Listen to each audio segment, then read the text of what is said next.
Oh, let me get that.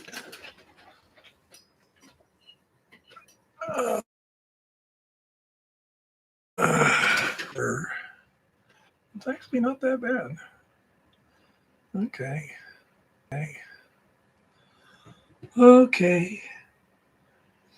Well,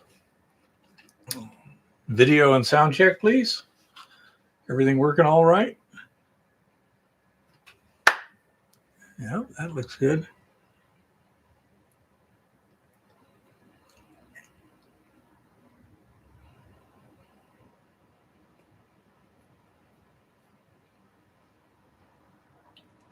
Yeah, I haven't been paying a super close attention to the metals markets per se since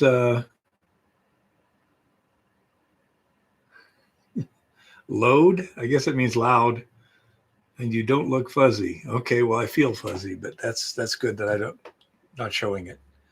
Yeah, I've been focusing mainly on kind of watching the chaos in the Middle East with some of the chaos in the the other parts of the world right now, more than actually the metals markets. So I'm not sure, what they're running today. Anyone got the latest on gold and silver? Let me look. Oh, somebody will tell me here, little one. Well, I'll look anyway. Yeah. Oh. Yeah, that gold nugget that was they're on sale displayed in the thumbnail there, that's actually at the new Montana Cultural Montana Heritage Center. They can't just call it the State Museum. That would be too simple. But they got the new museum opening yesterday. Eva wanted to get out of the house and stuff, so he went over to the museum and then drove over to the lake to take a look at things, etc. And we were quite pleased with the museum. I'll be putting up a video in the next couple of days showing more details. But I was,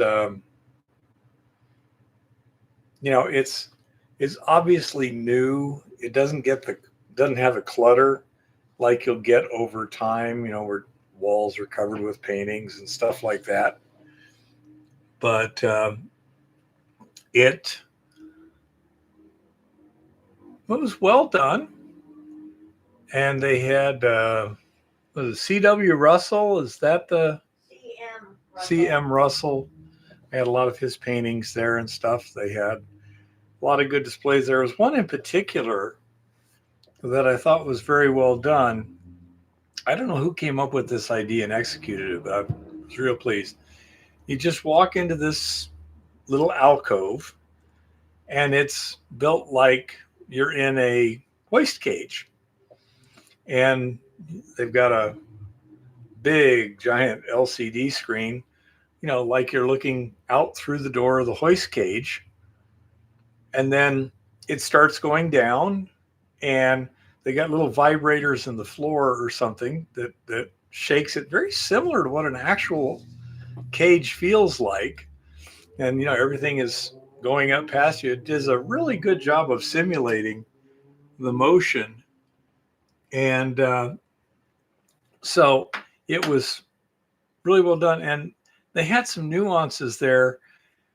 If you've never been on a cage before, you probably have never noticed in an elevator because you can't see anything. When you come to a stop, the cable stretches a little bit and then rebounds. And so there's this little twang at the end. And they simulated that.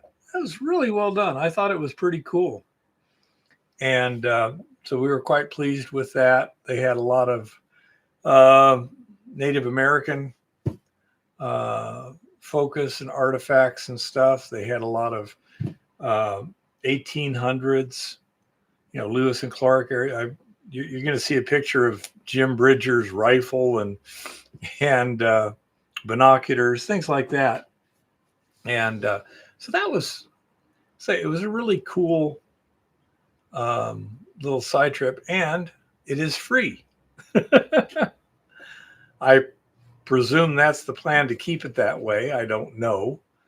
But there was no provision made for taking money at any particular. Hey, Tricky Dicky, how's it going? Let me guess, whether you're at hot and humid, right? Really good.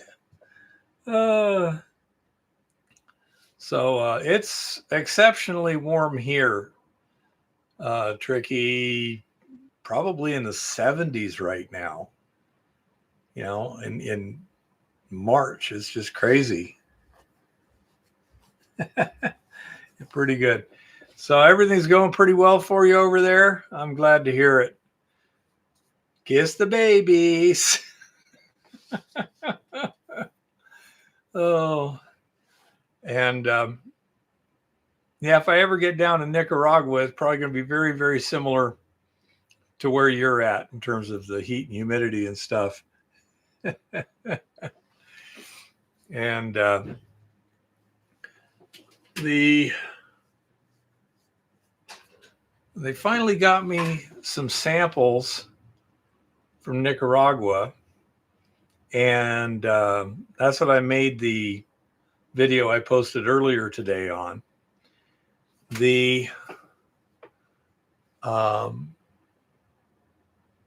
provenance of the samples was a little incomplete. For example, the electrolytic debris, I'm not sure if that was all the electrolytic debris from a particular batch or not. I kind of guess it is.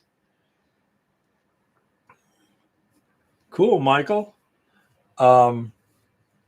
If that was the entire batch, then the total process wasn't terribly profitable. Hello. Somewhere I've got a.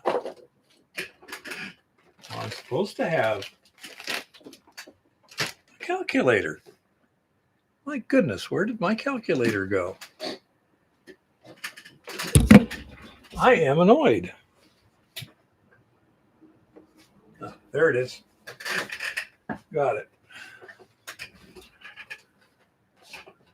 Because only got about 0.2 grams. So let's see, if we start at $5,000 per ounce divided by 31, $161 per gram times 0.2. So we only got, that little bead's only about $32.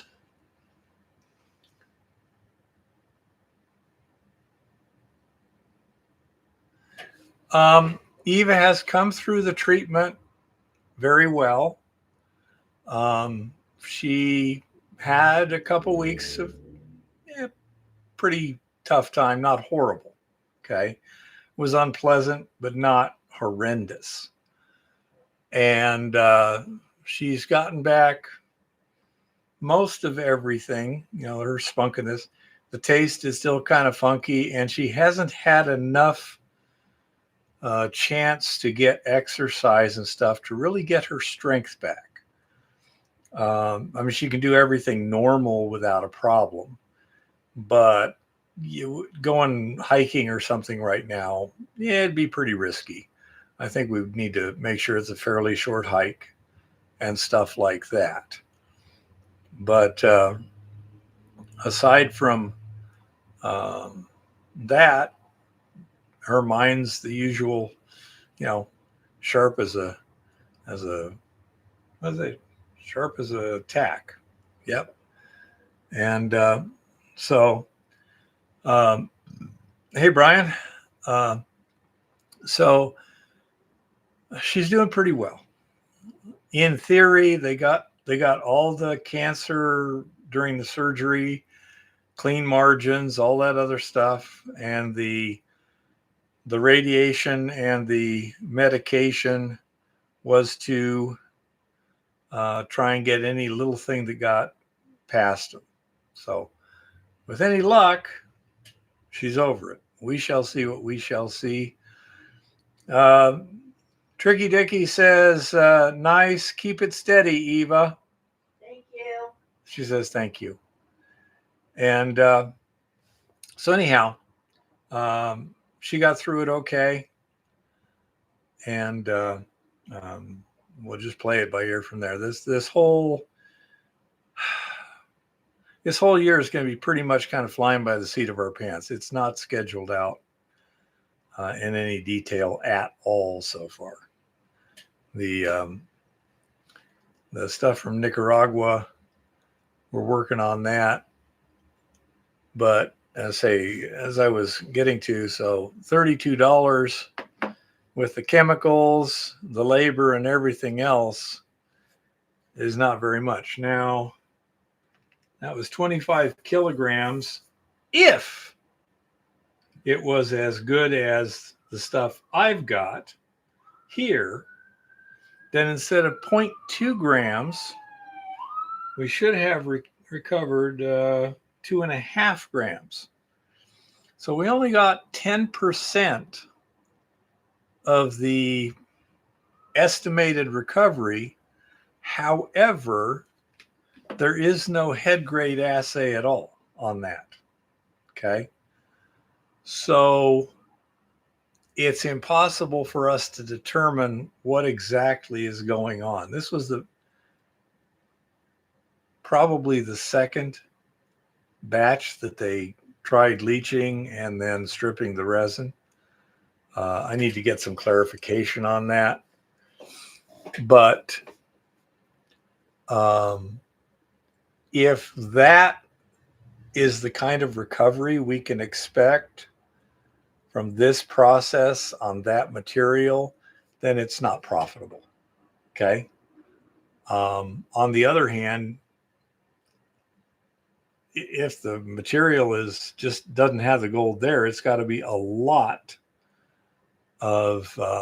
less value than the sample I got previously to work on. So it's impossible to tell at this point. There's a lot of unknowns on that. So as I say, it's interesting data. It's not encouraging data, but it's not definitive data either. On the other hand, the methodology of taking the high grade, yeah, I know. I got to get somebody to sample and assay things, Brian. That's the problem.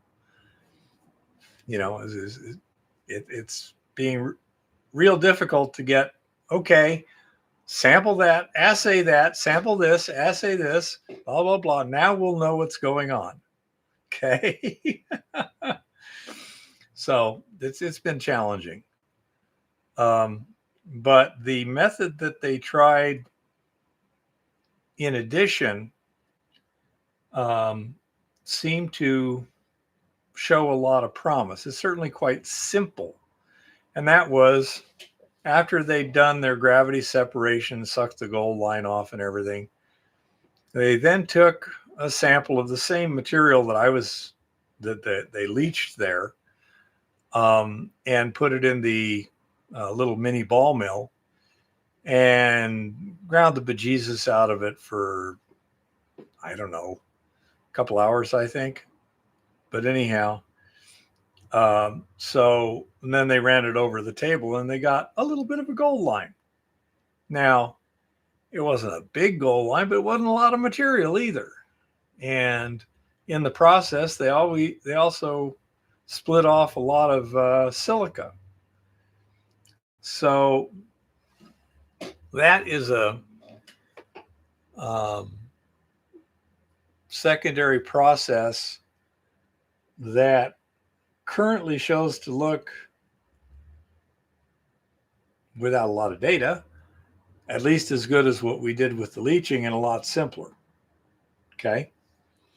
So we'll be doing some more experimenting with that. I think that's going to be happening this week. This week, Jared and Brandon are both in the States, I believe. And I think Frescia is going to be doing that down there. So it appears likely that the secondary processing is going to be a regrind and regravity, retabling. And I have told them that what we need to do is take a known weight, regrind it, run it over the table, get a head grade on it, get the amount of gold that's recovered, and suck the gold line and smelt it, and samples of the sulfides and the silicas and the gangue, and get assays on everything so that we can tell what's happening. Without assays, we're really shooting in the dark. Now, they've been very busy trying to get about 1 million things done, and I can understand their frustration in trying to get everything done. So I can certainly understand that. But that is theoretically supposed to be getting done today. Oh, I can do that too. Let's see what happens here. This might make it look a little better for you guys. I can get this camera. Let's see. There we go. That way the stuff is right over there. So anyhow, that's kind of what's going on down there at the moment. But the hydrogen peroxide pretreatment, Eco Goldex leach, agitation leach, and then resin in pulp extraction of their sulfides only got them about 1/10 of what I was recovering here with my stuff, the stuff that they gave me earlier. So there's a lot of reasons that can happen, and you actually have to take samples and run tests to see what's happening. So don't know at this point. We haven't had a real chance to do much there. Let's see, there was something else. Oh, I was doing my research on roasting and such. And I think Brian mentioned chloride roasting, etc. And I came upon an interesting paper. I think this is Bureau of Mines. Yep, Department of the Interior, Bureau of Mines. It was 1930 something.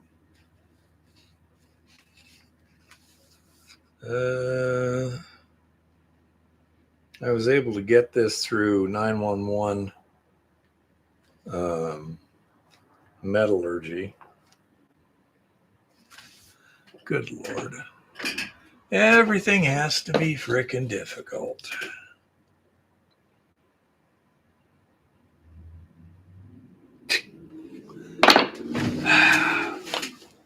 It would be nice to be able to do something the first time easily, but that would be asking a bit too much. 1923, U.S. Bureau of Mines. The chloride volatilization process of ore treatment. Now, in this, okay, Tricky, thank you. You take care. Take care of the family there. And it discusses in a fair amount of detail some of the problems. Hey, Rock, you're going to be interested in this. The chloride volatilization process of ore treatment. Okay. It starts out with an analysis of how many minerals, and specifically metals, when you roast them with salt, create volatile compounds. And I mean, volatile. This particular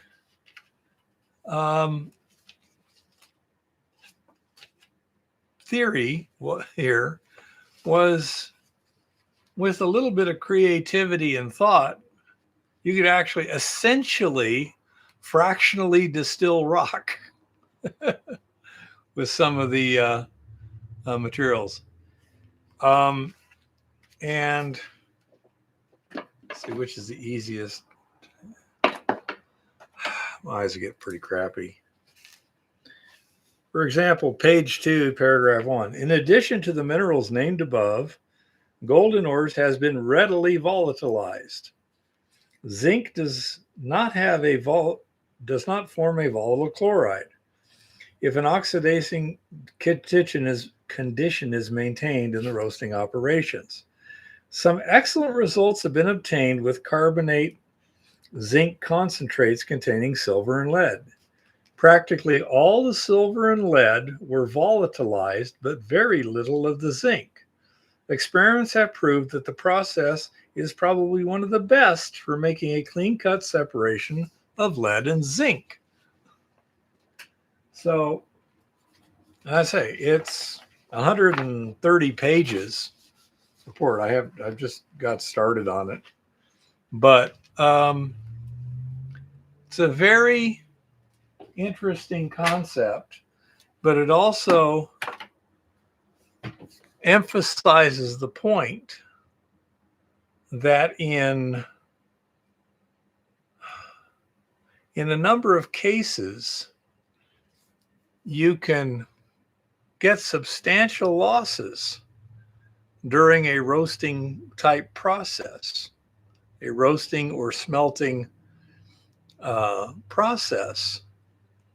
And that is an interesting phenomenon you need to be aware of because, for example, in that earlier report from the Bureau of Mines where they made an artificial ore out of gold chloride and silica sand, they found that just roasting it, you got about a 5% loss. But if there was any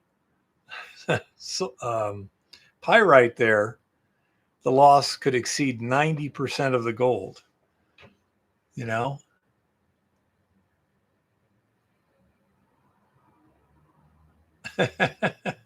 Yeah, gold chloride, if the gold in the rock is in the form of gold chloride, it is soluble.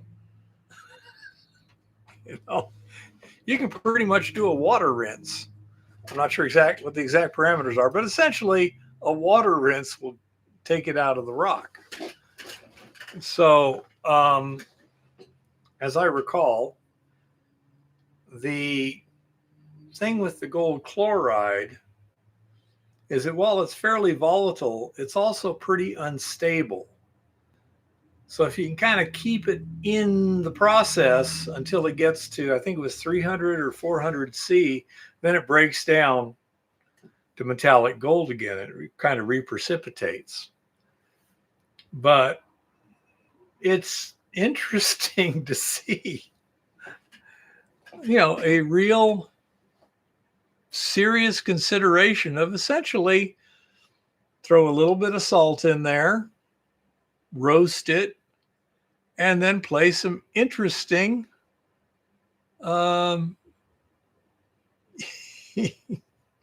method of distilling minerals from rocks. Crazy stuff. I'll have to look at that and see whether it's more something to watch out for or something to utilize. And that the PhD over in Butte who said, no way could we lose gold from roasting, from heating the resin, didn't know what she's talking about, And I say it was a little annoying to me because, I say, first of all, I'm observing actual results. We've done these things, we get different results. Okay. But then when I sent her the copy of the Bureau of Mines report, she never responded or whatever. And I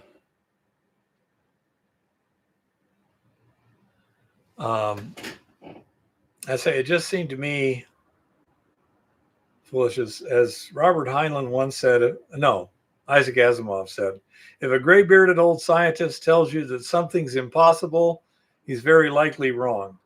If he tells you it's possible, he's probably right.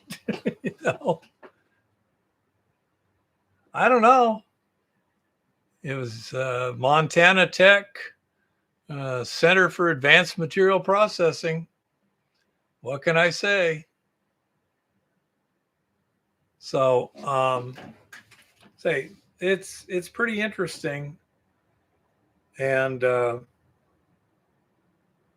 at the moment, I don't see a useful operation to use it in. But something I'm definitely going to need to keep an eye on. And I just kind of made a materials list to figure out how much the inline roaster. Oh, that's another thing. My vertical column roaster thingy that I was talking about. Let's see.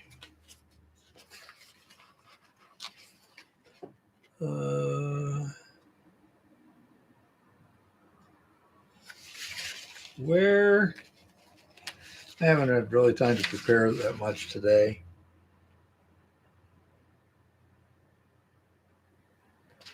It's actually got a name for it, like a Steedevelt furnace or something like that. It was hilarious. They were, in this case, it was more, something fairly large, but that was the basic idea. And the concept that they were applying it to was the amount of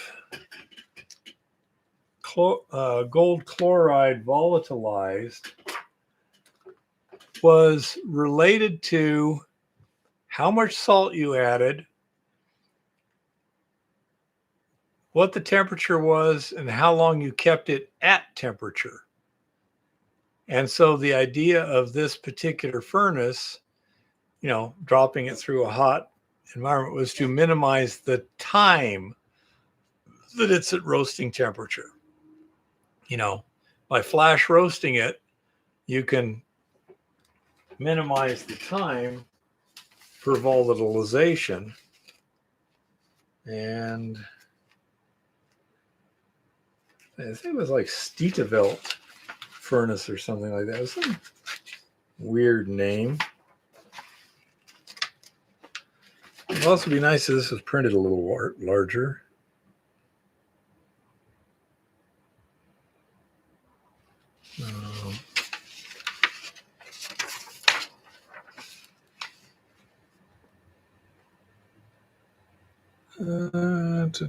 I'm trying. There it is.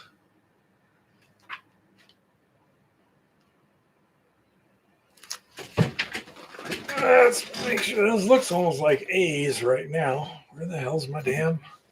And there we go.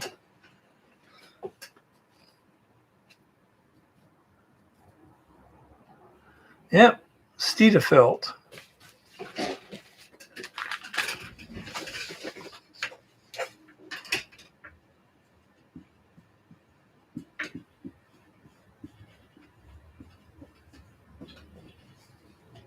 There's a name for it.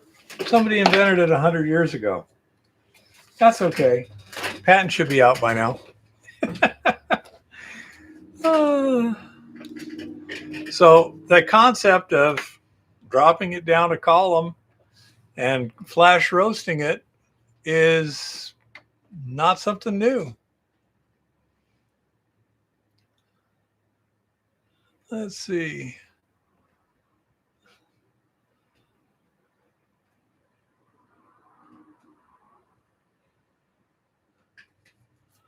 You can also just give me the link, possibly, whichever, Rock. I appreciate it.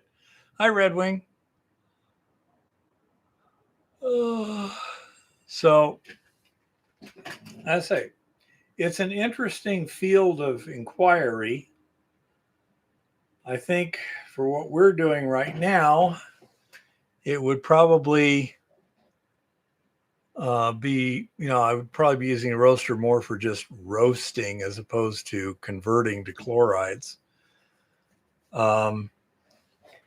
If I converted the chlorides, the silver chloride becomes normally fairly insoluble, but you can dissolve it with sodium thiosulfate, I think ammonia. Okay, you take care, Rock. Good night.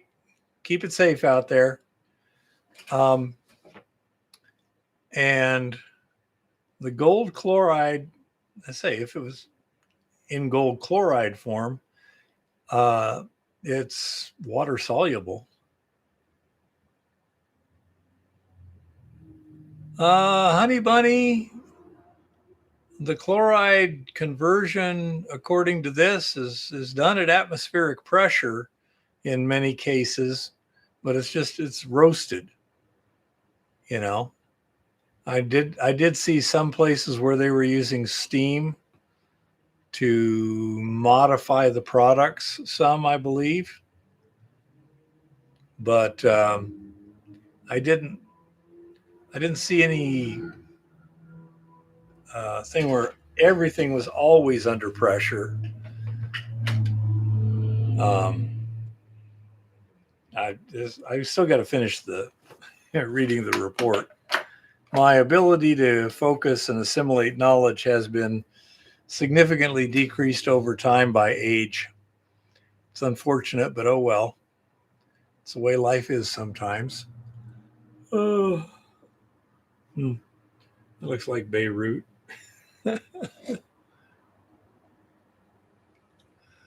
Well, life is kind of a pass-fail course more than graded on a, curve sort of thing. But that's what I've been dealing with. And we shall see where it all leads.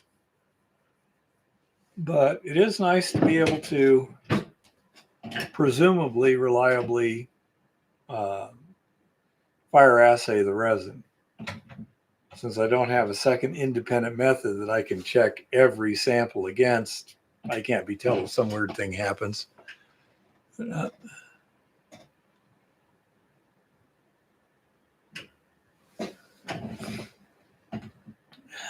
Well, this particular report handles a lot of non-precious metals too. Lead, tin, copper, zinc, those sort of things too are also major factors in this. The theory was that you could potentially treat the crushed run-of-mine ore and then apply a totally different extractive metallurgical process to it to get good efficiencies and good separations between the various metals.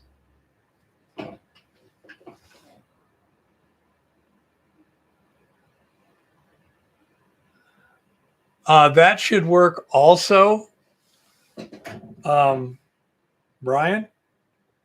The one thing is you're going to need oxygen in there. So you have to make sure that the tube has enough space for air to flow through it while you're running the sulfides down the tube. But I don't see any reason why that wouldn't work. You know?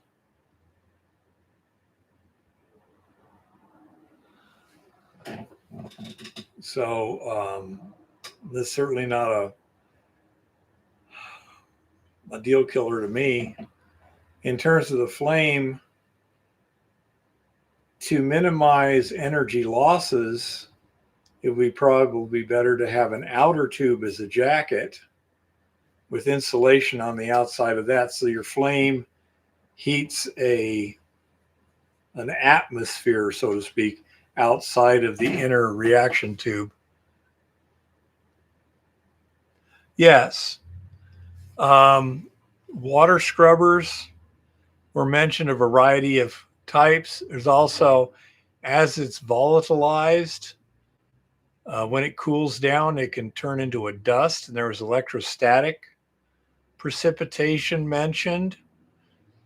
And there was one in particular that was interesting because they were using a chloride roast. Hey, Sarah. To convert the sulfides, which creates this metal-rich flue gas, but there's still a lot left in the solids. So they were using a water scrubber to recover not only the chlorides, but also the sulfur oxides and things like that. So that created an acidic liquid that they then used to leach the solids with. It's not an interestingly efficient system. So yes, water scrubbing is one way to recover. Say for some of these metals and such, electrostatic precipitation would be effective. And that sort of thing. You know, there's a variety of things. Now, Michael Woods, forced air through a heating element. If you're just trying to heat the outside of the tube, you really wouldn't need the forced air. But if you're trying to heat the sulfides with the heating element, one of the problems is the gases generated are very corrosive. So you'd have to design it in such a way that either it's a cheap, easily replaced heating element, or something that is not very susceptible to corrosion, like, say, a quartz tube heating element, something like that.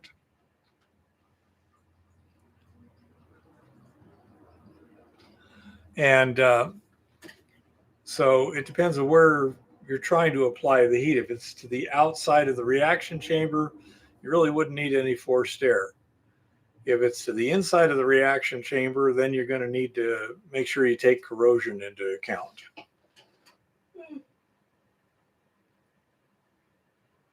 Well, it's not just the oxygen, honey bunny. You're creating a lot of sulfur dioxide. And so that you're making basically dilute sulfuric acid and such as that. It's a very nasty flue gas that you're making. Not good juju. And that was in one particular case that was mentioned. The reason they put the scrubber in there was not so much to recover stuff as it was to keep the flue gas from being noxious to the neighbors, so to speak, in the industrial zone. They didn't want to create a what do they call that? A nuisance that would then, have secondary political type implications. So I say that it's an interesting field, but I don't know. Say I'm thinking my use right now would be mainly just to oxidize sulfides for kind of conventional wet chemistry. But the concept of putting a wet scrubber to the output of the reaction chamber is kind of enhanced. It's like, need to make provision for that, not just something that's going to vent to the environment, but something that you can direct so it either can be vented to the environment or into a wet scrubber, whichever.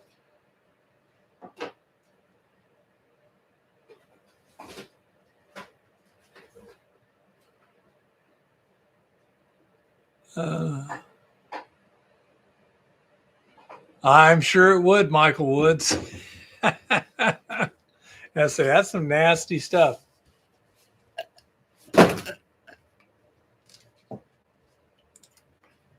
Yeah, you can recover it, turn it into sulfuric acid. Exactly. If you're trying to recover copper, that's pretty useful. Any oxidized copper is usually pretty soluble in dilute sulfuric acid. So, I mean, I wish I was like 20 years old again, going to college, so I could start taking this stuff. I'd really like that. I'm not sure, James West. I hope it's well done. I don't have a problem with it in general, but I'd like to see, they can take a good concept and really mess it up.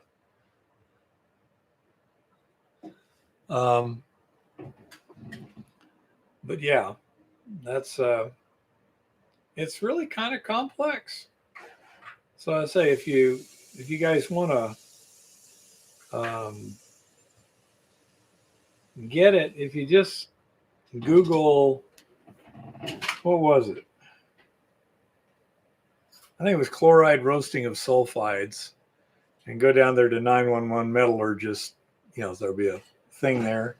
And again, it was U.S. Bureau of Mines, 1923. Title was The Chloride Volatilization Process of Ore Treatment.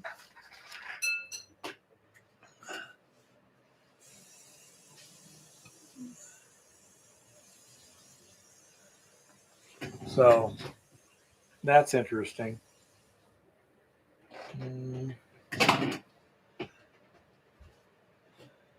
And for Sarah, who just came in late, we went to the Montana Cultural Heritage Center or something like that. I don't know why they can't just call it a history museum. But anyhow, and it was pretty well done. That nugget that I used on the thumbnail was there, but they had a lot of interesting things, and it didn't have any cost to go in there either. That was kind of nice. And say the initial results from what came back from Venezuela, or Nicaragua rather, indicate that the hydrogen peroxide pretreatment plus Eco Gold X leaching plus resin and pulp recovery were either pretty inefficient, or the material that they were using down there was a lot lower grade than what I got in the sample up here. So, yeah, even I need to go down there this week too to get to their research facilities, which they've got, their records and such, and see what we can find out. I did a little casual labor, not one casual labor, temporary labor on Friday. Did some demo work with a guy, and that was kind of interesting. So I'm not sure how much part-time work I'm going to be getting here, but that'll help out the finances a little bit too.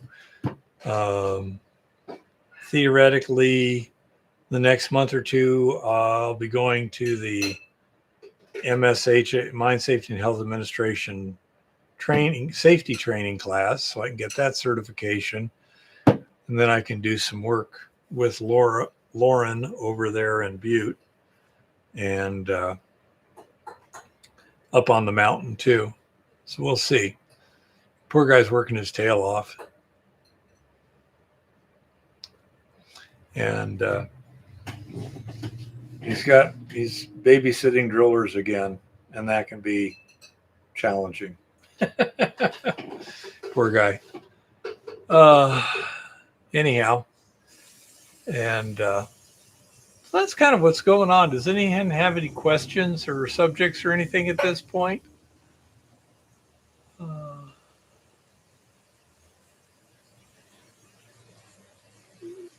Kind of like rock, but a different thing. Rock is more of a specialist than Lauren is. Okay. Rock is a highly skilled specialist, but Lauren can weld, repair, heavy equipment operator, run drills, explosives, underground, all kinds of stuff like that. He's really a jack of all trades. Anyways, I don't know how much of a jack of all trades Rock is, but his job, his standard job is not that, doesn't require the kind of versatility that Lauren has to have. And say, I don't know whether Rock has those skills or not. So all I know is that he usually doesn't have to use them as much as poor Lauren does. You never know what he's going to have to do. But yeah, and it's been really warm here. I mean, I don't know what the temperature is at the moment. Let's see. This is what, the 23rd of March? And it is, well, actually, it's not as hot as I thought. It's 53 degrees outside. Tomorrow I'm supposed to have a high of 63, 56. Oh, that's going to drop down to 42. 51, 59, 62, 50. Bouncing around there, but I mean, it's like 30 degrees warmer than it should be this time of year. It's quite unusual. It's 100 in Phoenix, huh? 90s 2 days ago in Denver. Yeah, my daughter just moved to Colorado Springs, and it's pretty warm. The water stopped running out, you're at it. Well, that's good for mining. How is it going to be for everything else? What do you think? Is this going to be a hell of a fire season? I really don't know, but it's looking potentially not too good. They had those huge fires in Nebraska. Strangely enough, it didn't get much press. They lost like 1 million acres. It's still going on. You know, I wouldn't be surprised, Brian. Over there in Hawaii, they've been getting heavy rains, and they got a dam that's in critical danger right now. They evacuated 5,500 people.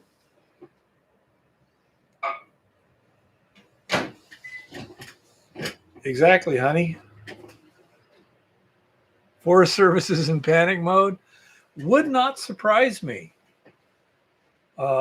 This has been a dry winter as well as a warm winter, and that's not good.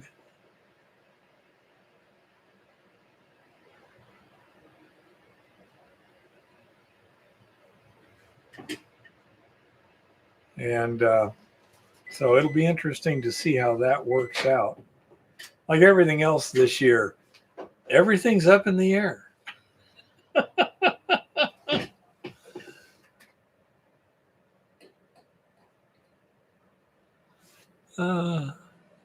I have no idea, Brian. It would probably be bad if we had a wet spring and then a dry summer. Because right now, yeah, the grass isn't growing very much because it just doesn't have much moisture to grow with.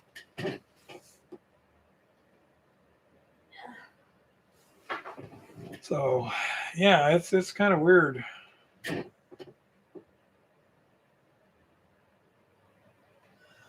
So, say I don't know, but it's pretty bizarre, and I got to get a little more work done on the minivan. I need to get the radiator replaced, and we really need to get the front struts redone. They're pretty much worn out, and so really need to get those replaced. Aside from that, I think it's working okay.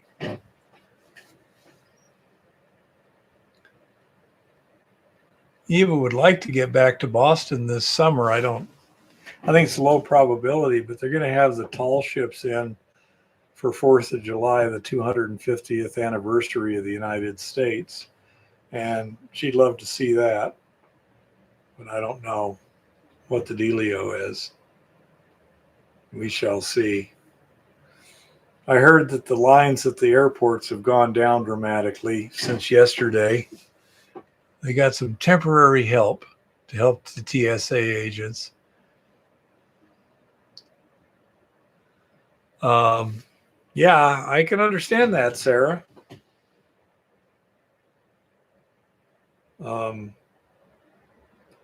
So I don't know. There was a nasty crash over in. Okay, the furnace I'm using is 110 volt electric, made by Vivor, and it has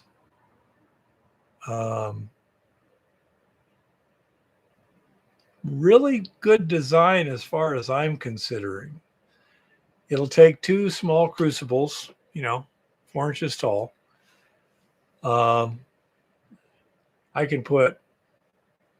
I normally don't put more than 3 Q-Pels in it at once, but that's more that makes them hard to access and stuff. So it seems to work very well for the small amounts that I'm dealing with. I wouldn't want to try and melt, a big amount of metal in it or something like that, but it works pretty good. Very pleased with it so far. It's been, zero hassle, very hassle. So it's a Vivor furnace.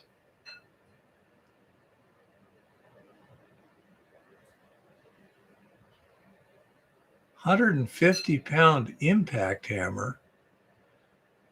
You mean an actual like demolition hammer that weighs 150 pounds? Lord, that would be gigundous. That's a lot for a guy. Yeah. If you don't have anything else of any consequence, a 15 amp breaker would do it. It's a standard 3-prong outlet. You'd be better off with a 20 amp breaker and a 20 amp outlet, but you don't necessarily want to rewire your house.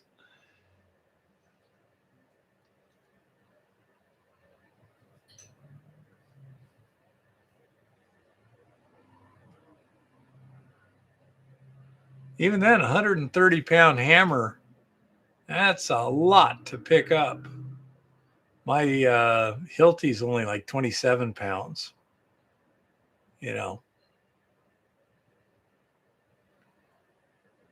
But I'm kind of guessing that Vivor is roughly the same quality as Harbor Freight.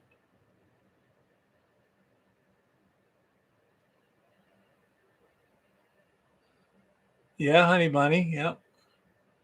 It's not the weight. Okay. Then what is it? Michael, when you say 130,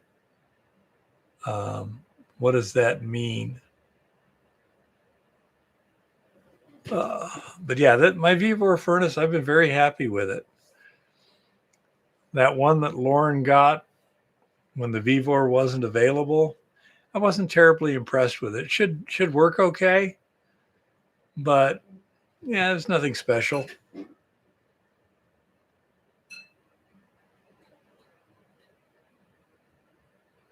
Now you're just bragging, honey bunny.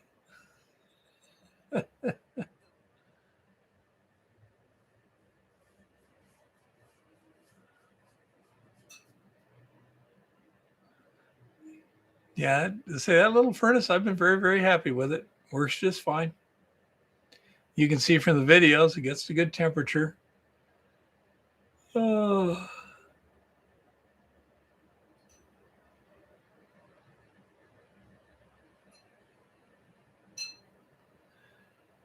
Well, I'm glad I didn't annoy you, honey bunny. That could be painful. Oh. Anybody else got any questions or subjects or anything at this point? I need to get a hold of Jared and get a few things. Let me write this down. Let's see. The electrical debris.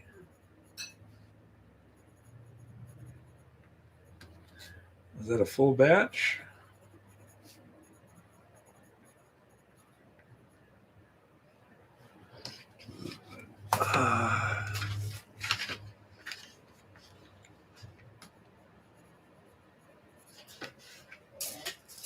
And that was the ongoing order.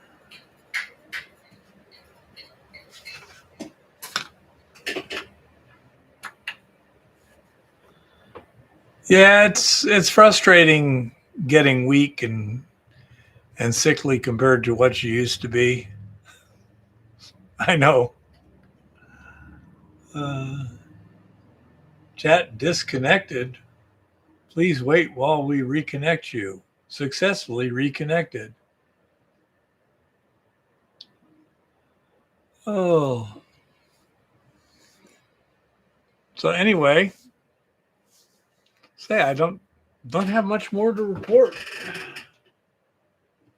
I got to go through that thing and get it all figured out.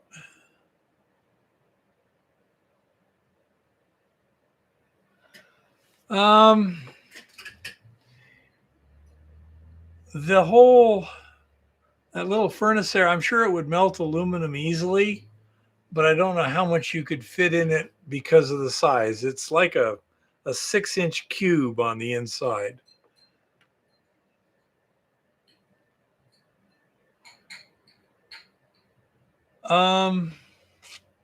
Skarn would be an oxidized ore. It would depend on what else was in it. But like anything else, basically, if it's gold, first thing you try is crushing and gravity separation. It's going to be the simplest and the cheapest if it works. Then after that, most of your leach solutions should work chemically in a well oxidized ore. Boy. What happened? Apparently there was a big boom and a whole lot of smoke coming out of the Valero refinery in Port Arthur, Texas. The Valero refinery apparently has had something of an explosion at it. Yeah. They also had a fire in December 2024. Yeah. And, the epidote and the garnets aren't going to affect the extractive metallurgy much except for gravity. The garnets could cause a problem with the gravity circuit because they're going to act similar to a black sand. They're just a heavy mineral. You know. Well, gas prices are going to stay high for a bit. It all depends on what happens over in the Middle East, of course. And that depends on a lot of things which I can't really evaluate. It's it was Valero. Where was it? Little in Port Arthur, Texas. Port Arthur, Texas. Valero Refinery in Port Arthur, Texas. Brian. Yeah. The guy has a video of it. Big boom and much smoke is happening. Yeah. I think a lot of the speculation about what's going on in the Middle East is poorly informed. It's been clear to me from the get-go that the whole plan is regime change once they blow the bejesus out of everything that they can drop a bomb on efficiently. Now, whether or not the people in Iran will cooperate with that plan is something I don't have any personal information on. I have no authoritative opinion based on information. My sense is, yeah, they probably are, but that's based on things like, well, if they did have 30,000 people killed during protests earlier this year, that would mean they were kind of pretty worked up, you know?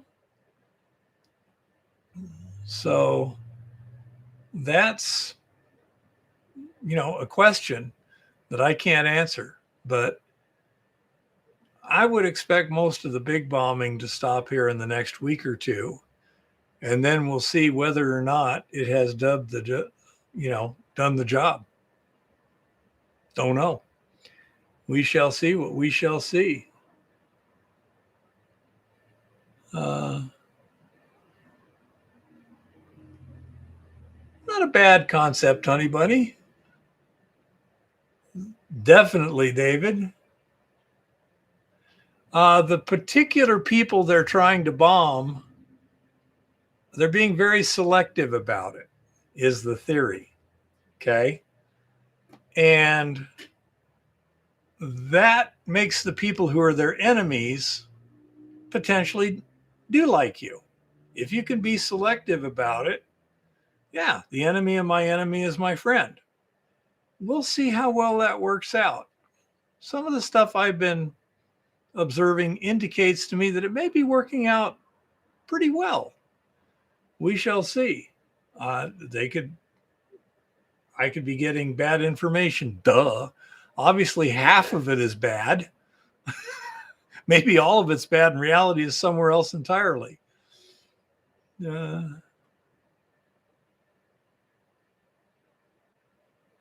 So, as I say, I don't know. There may be some to that, but this one, Trump took a big risk here. If he loses this, he's dead. And I don't mean politically dead. I mean dead as in no longer consuming oxygen. If he loses control of the internal politics and stuff, yeah, they're going to put him in jail for the rest of his life.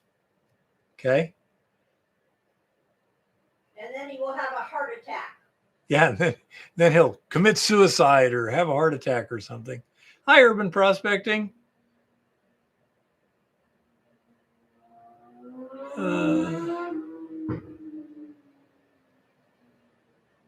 It is a crazy world. That's my thought, Honey Bunny. He's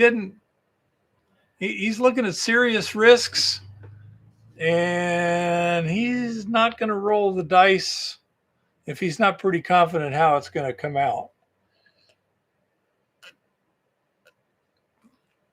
That's my thought. I could be wrong.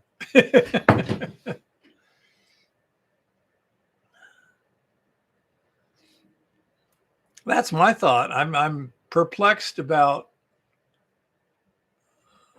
people that seem to oversimplify him.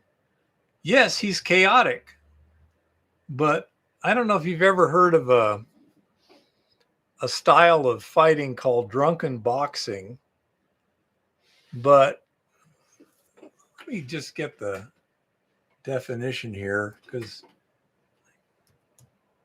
drunken boxing.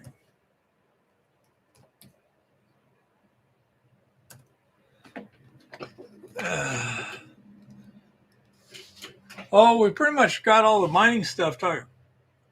Drunken boxing Zuiquan is a traditional Chinese martial art that mimics an intoxicated person's unpredictable swaying movements to deceive, confuse, and strike opponents. It requires advanced balance, coordination, and flexibility, utilizing fluid motion, sudden momentum changes, and hidden powerful strikes. And the thing is, it looks like you're drunk, but you're not. You're in total control at all time. And that is my thought.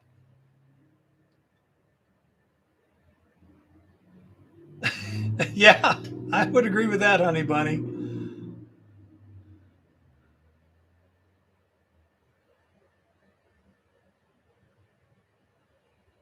Really interesting, Shane. But I say it's interesting to watch the information stream and see the variety of information out there, and then try and evaluate why you're getting such disparate information. And that's an interesting challenge to me. Again, my job is to figure out what's true and what's not. Yeah, I saw that that movie that time, and it was very, very well done. Exactly. And that's it. It looks like you're out of control and not know what you're doing and this and that and the other, but you know exactly what you're doing.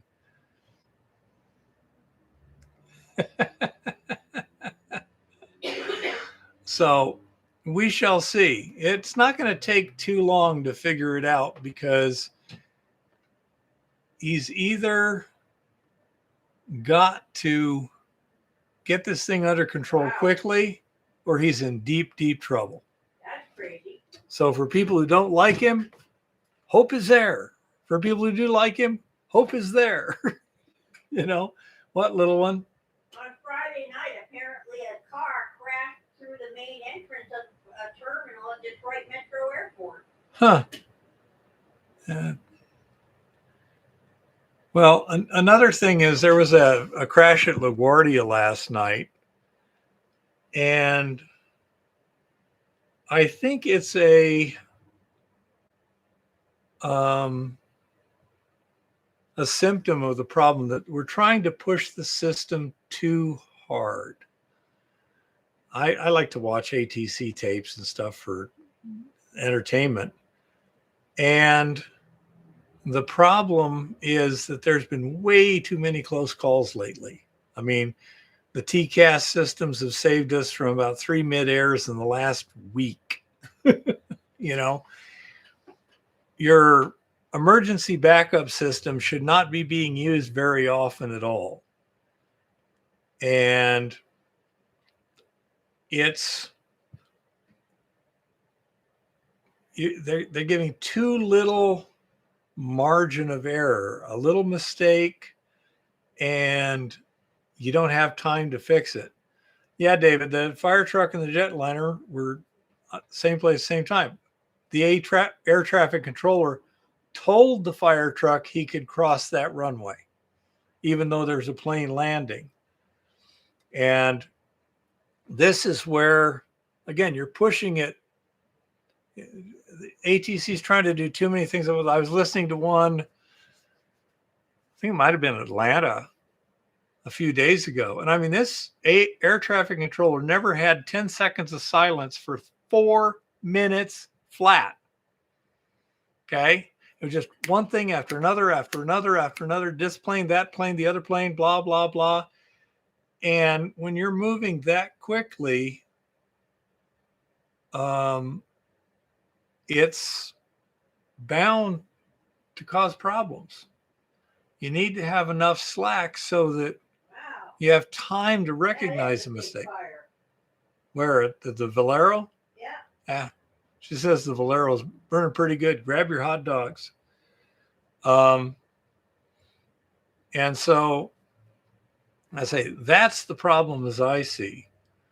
And the reason the fire truck was crossing was because they had another emergency at the terminal, an airplane had fumes on board. They were trying to get to a gate. They didn't know what was going on. They're trying to get fire trucks there out of an abundance of caution, blah, blah, blah. And so the fire trucks were trying to go from their station to the terminal, and they go. I don't know. The MMA, I used to watch it when it was just called Ultimate Fighting. And I thought it was really interesting because back when it was Ultimate Fighting, you would have all kinds of different styles and stuff going against each other. And then it eventually kind of focused down to where, you know, the jiu-jitsu plus some striking turned out to be the best for an effective, no holds barred type of fighting. I liked it back when there was no time limits, no rounds.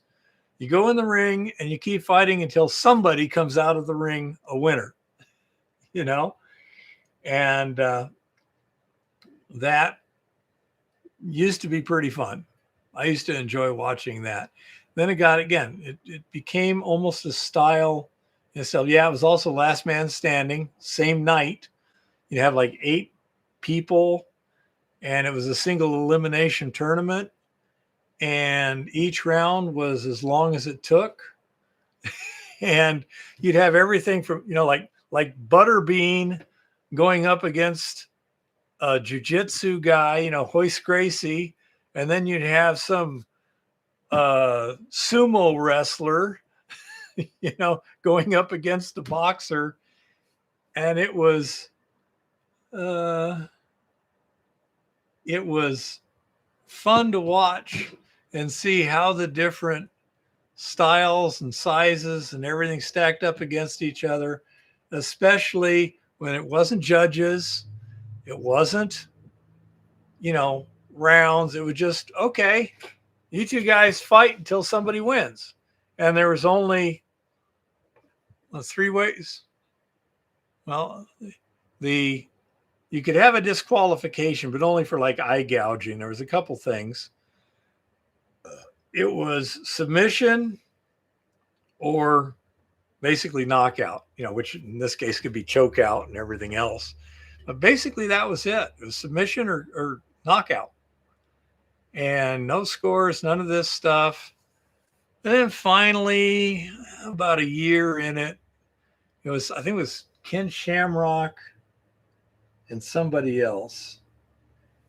And they spent, 20 minutes just kind of, neither one wanted to commit to anything. And so it was just really, really boring. And then they went to rounds and time limits and stuff. And that just, no, you know, I liked the old way. That was it, man. Very little in the way of rules. I mean, you could even knee him in the crotch, you know. It was hilarious. I remember one time somebody was on, and he's literally just, he was on his knees punching the guy in the groin. It was,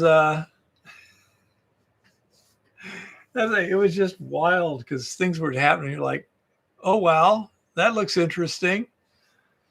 And I say it was fun because you'd see all these different things going against each other. And then after a year or two, it turned out that, you know, the jiu-jitsu along with striking and stuff was the best for that format.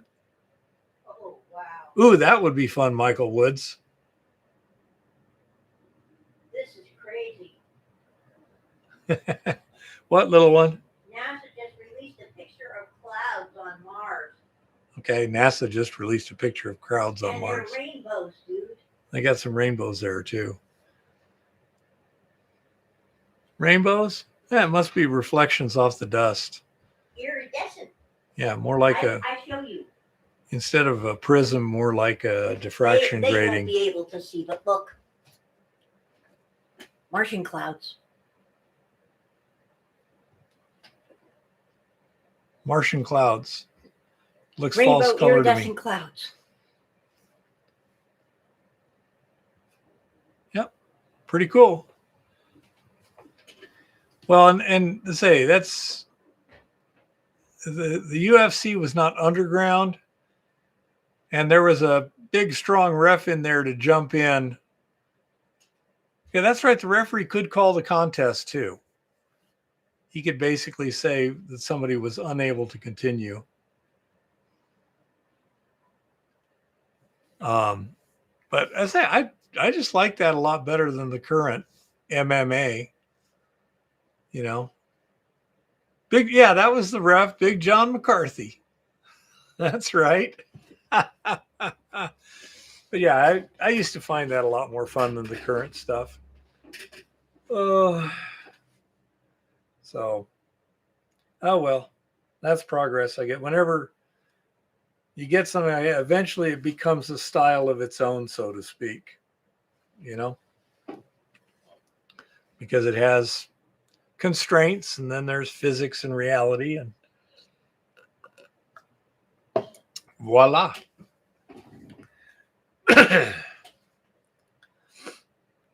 Oh, anything else? Any other subjects or stuff out there to discuss?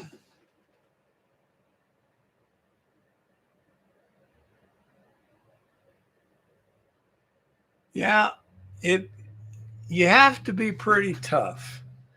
Although it would be interesting to evaluate the toughness of a UFC fighter compared to the professional wrestling. The professional wrestlers are real acrobats.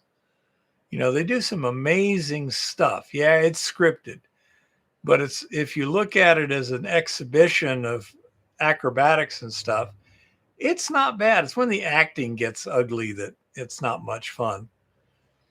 But some of the stuff they do looks like it really takes a lot of strength and skill, you know?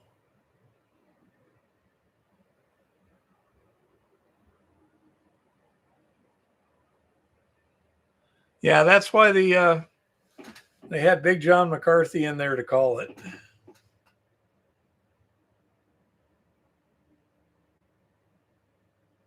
Oh, absolutely gold color. To be really good at anything, it takes a lot of repetition and focus as well as natural talent.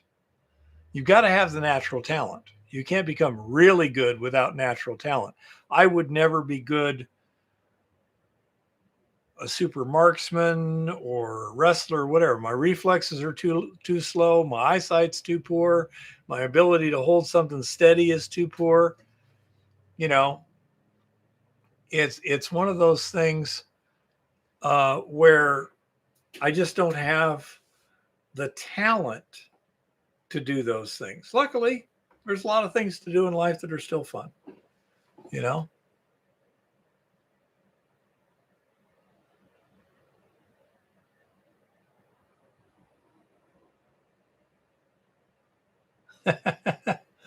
Cool. Did you hear about Bob Hope? Bob Hope tried to be a professional boxer at one time, and he wasn't a bad boxer. But as the story goes, one of his relatively early matches with a guy whose nickname was Smiley.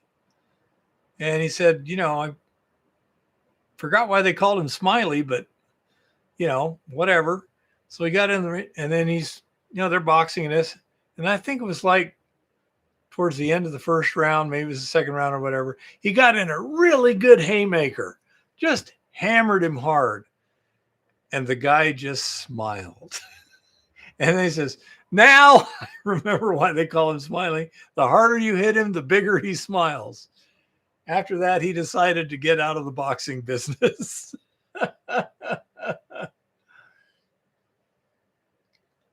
I suppose you're right, honey bunny.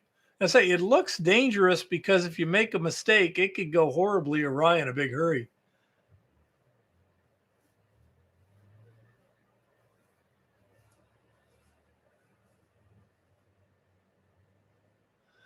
That's one of the things a lot of people don't do, gold color.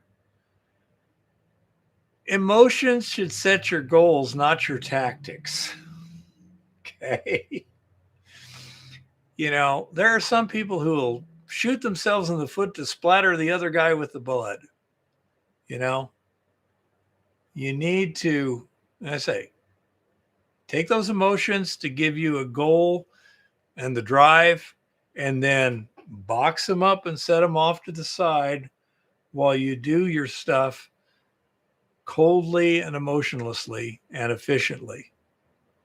That's one of the big problems with gold mining. Is people get way too emotionally involved in it. And one of my weaknesses, I tend to hang with something too long because I just want to do it. I want to make it work. I want to solve the puzzle, so to speak. And past a certain point, that becomes counterproductive. You know, part of the issue is learning when to just put that puzzle down and go to another puzzle, you know. But yeah, people get way too emotional about things. Exactly, gold color. You have to, it can be a business or a hobby. If it's a hobby, you can leave the emotions in, not a problem. Okay. But if you're going to do it professionally, yeah, you got to let those emotions go bye-bye, you know. I say it's one of those things that not a good thing. Gold fever, wishful thinking. If I just dig this tunnel another 2 feet, I'm going to hit the big pocket, you know.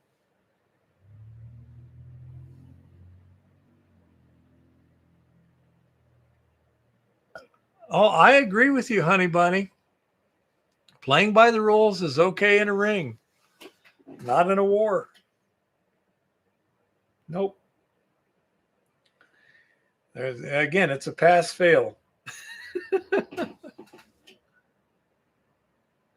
I can understand that, gold color. Absolutely. Another big problem with partners is ones who want to be involved in everything but don't want to do any of the work, you know? So that's another big problem where you got two guys and one guy's doing 80% of the work. That's not cool.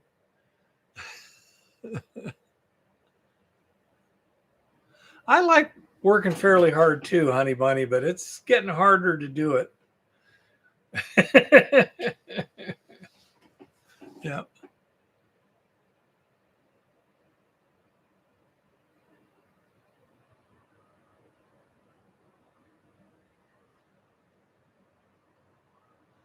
Yep. Sounds about right, gold color.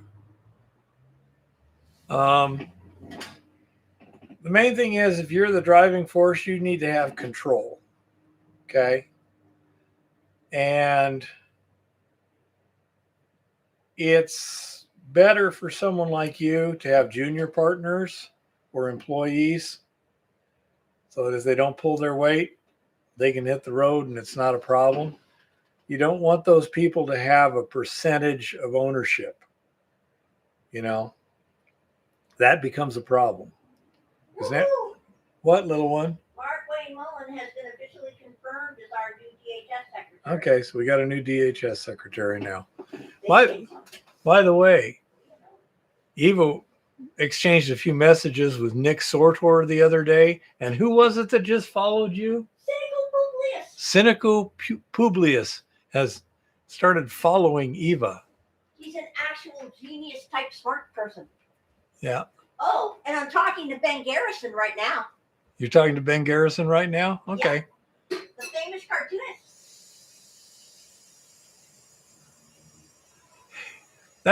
That works for me, gold color. I've been lead man on so much stuff. I like being number 2 now.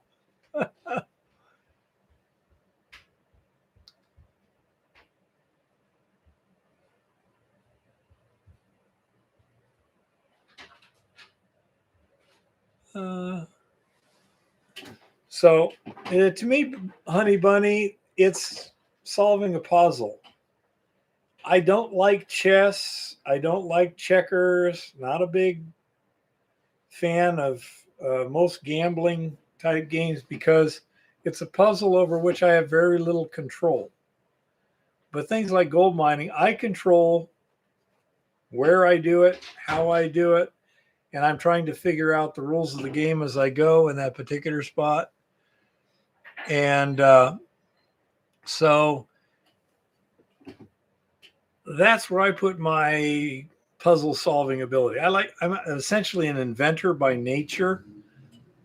You know, whenever I see something, hi Asakura. Oh dear. Take care of yourself, Asakura.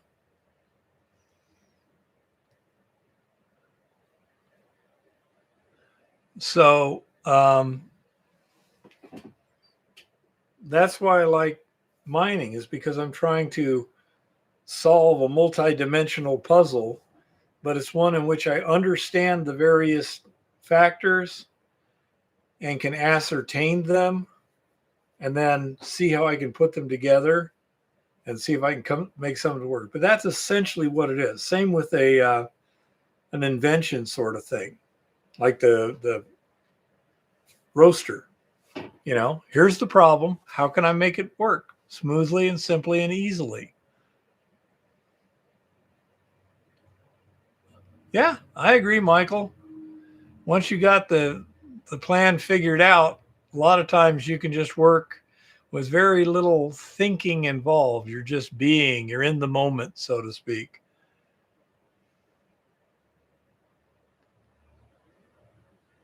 I agree. I hate the paperwork part, Shane.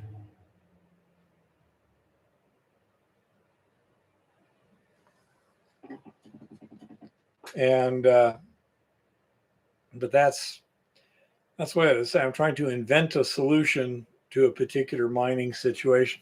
And sometimes you just got to sit there and go, I don't see a solution to this one. And like at Montana B, we might need to take a second look at that because look at the price of gold. When we started it, it was $2,000 an ounce. Now it's $5,000 an ounce. Okay. That changes the economics. I also checked, and the spent resin from the mill is running something like 0.04 of a gram per pound. Yeah, there might be a way of recovering that reasonably well. We'll see.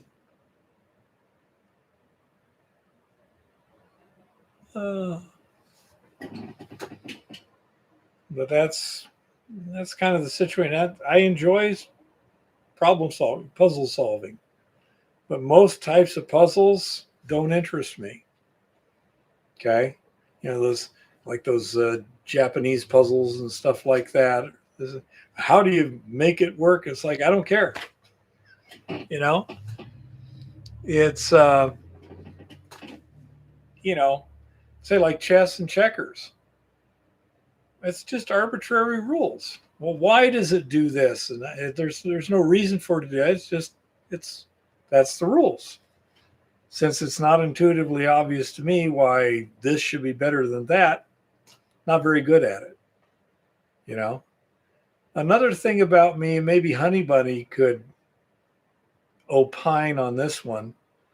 Whenever there's a contest, like say capture the flag or whatever, my natural instinct is to try and sneak around behind and come at the objective unobserved from a different angle.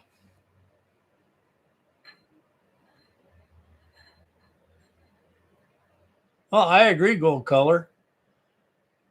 I say it's multidisciplinary. Sweet, Red Wing. Glad you found a good one there.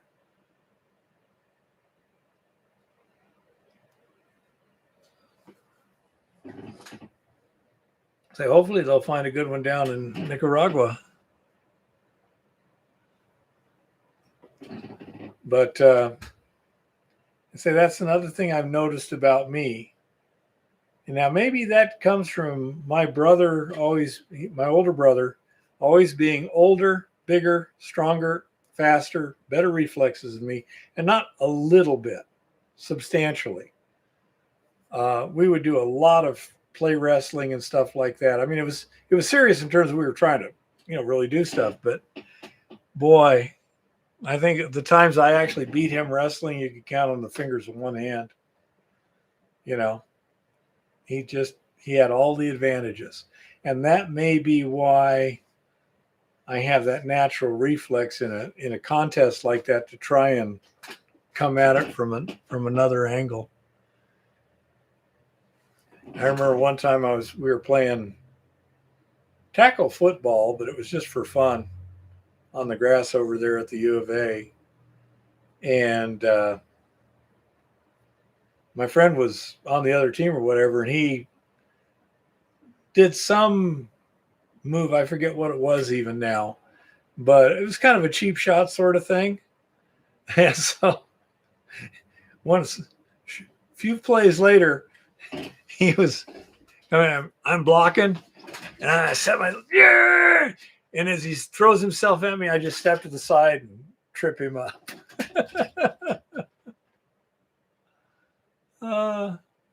So I say that's just my natural reflex in a physical contest. I don't go strength to strength because it never worked against my brother. That's probably why. I try and use my brain to come up with a method of putting my strength against their weakness, and go from there. Actually, I prefer win-win contests where, everybody wins and everyone's happy at the end. I don't like being in serious competitions where somebody's really going to be unhappy at the far end of it. Hey, if I get put in that case, I do what I can to win. But that's not my natural comfort zone. I much prefer negotiating win-win solutions and stuff like that. But again, I don't know. Everybody's different. There are some people that are just really good at winning.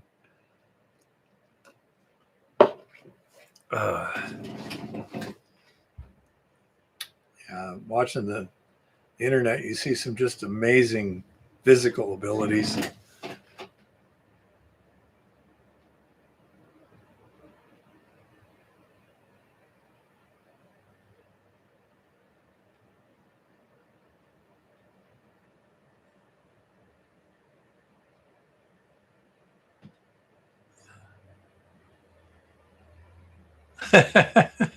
That's not bad, honey bunny.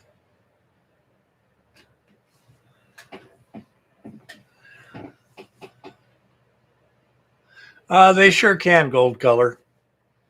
The nice thing about my hands is they regrow. I got pretty thick skin on my fingers, but there's sometimes you just got to wear gloves. I agree, honey bunny. There are some people who don't mind getting hurt and who don't mind hurting other people. I don't like hurting other people. I don't like inflicting pain, discomfort, or distress. Okay? When it comes to the point where I really need to do that, I have to go cold. I have to set aside my emotions and just do what needs to be done. And that's it. So, in an emergency, that works pretty well. Again, as Gold Color says, you got to put your emotions aside. Same thing. You just, okay, like that guy that got in that car accident last fall. It's like, okay, he's not breathing. I gotta do mouth to mouth. That's it's not pleasant, but got to be done, and just set aside the emotions and get on it. But it's not fun. That's another reason why I can never even thought of being in like the health industry. You're constantly dealing with people that are hurting. Not much fun. Yeah, gold color, research, experimentation, testing, gathering information in a variety of ways. That's how you win. Oh. Anyone else got any other subjects to bring up or chat about?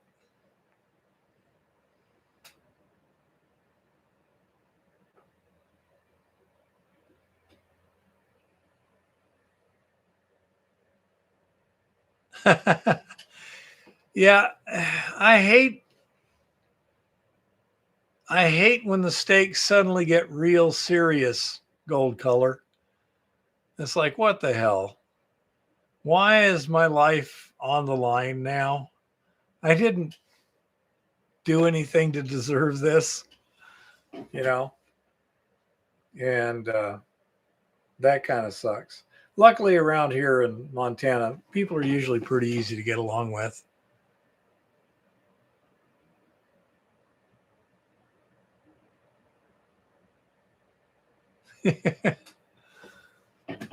Oh. Well, I think I'm ready to call it a night, folks.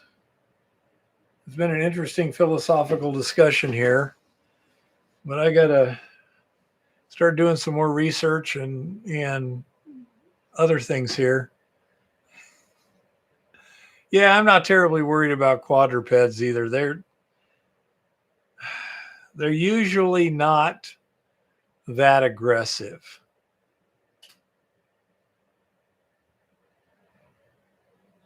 And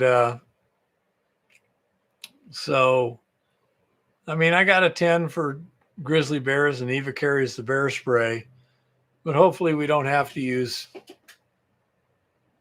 Well, I don't mind firing a warning shot and scaring off a bear. That wouldn't be a problem. Thank you, Michael. Anyhow, why don't you go ahead and cue it up there, honey bunny? And so I'm not sure how much I'm going to be able to get done on the Nicaragua project for the next week or two. I don't know how much excitement's going to happen. But in another month or so, things ought to be in better shape. We would have gone up to our claims earlier today, not today, yesterday, except we were pretty confident, A, there's going to be snow up there, and B, the ground was probably going to be frozen. But I'd love to test those metal detectors out. Ooh, I probably ought to call, what's that guy's name that lives down the road here? Jimmy? No, not Jimmy. The guy that knows the metal detectors and stuff that was here about a month ago or whatever. I do not remember his name. I don't remember his name. It's kind of an oddball name. Alton.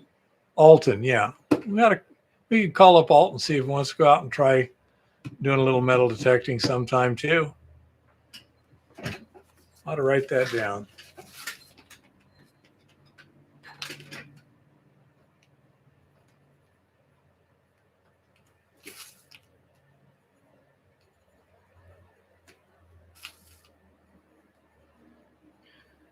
Because I'm sure he knows some good spots around here down in the valley. The soil's not frozen down here. Okay. Go ahead, honey bunny. So that'd be an interesting thing too, to go out and put those metal detectors to the test. Because I'm kind of itching. Ooh, that's another thing. I need to